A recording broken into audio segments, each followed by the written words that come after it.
নমস্কার, ভাগ্যবার্তা অনুষ্ঠানে আপনাদের সকলকে।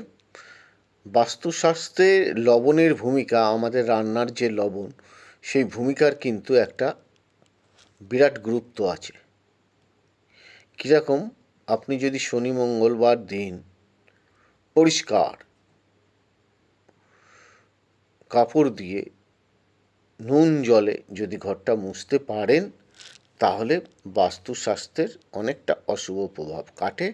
এটা করার চেষ্টা করবেন শনিবার মঙ্গলবার। আর বুধবার দিন কী করবেন? নুন দিয়ে আপনার শৌচালয়টাকে ধুয়ে দেবেন। সেটা করবেন কিন্তু বুধবারে।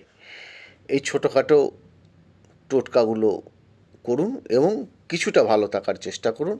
ওভারঅল আপনার প্ল্যানেট পজিশন বাস্তুর বিচারের প্রয়োজন আছে। এগুলো বললাম, এইগুলোতে আপনারা বেশ খানিকটা ইমপ্রুভমেন্ট পাবেন। ইমপ্রুভমেন্ট থাকার জন্যই এই ভাগ্যবার্তা অনুষ্ঠানগুলো আপনারা দেখবেন এবং যে যে জিনিসগুলো বলবো সেই সব জিনিসগুলো, সেই কথাগুলো মেনে, যে যে জিনিসগুলো বলবো সেই সব জিনিসগুলো শোধন করে বাড়িতে স্থাপন, নিজেরা প্রতিরোধ করতে পারেন, তাহলে অবশ্যই বর্তমান যেরকম আছেন তার থেকে অনেকটা ভালো থাকবেন এবং পরিবারে আপনার যারা আছে তাদেরকে নিয়ে অনেকটা অশুভ প্রভাব কাটাতে পারবেন। তো এই জিনিসগুলো মেনে চলুন। প্রথমেই বাস্তুমঙ্গল, তারপরে গ্রহের পজিশান অনুযায়ী আপনাদের প্রতিকার আর প্রতিবিধান সব রকমভাবেই ব্যবস্থা করা যায়। ভালো থাকুন।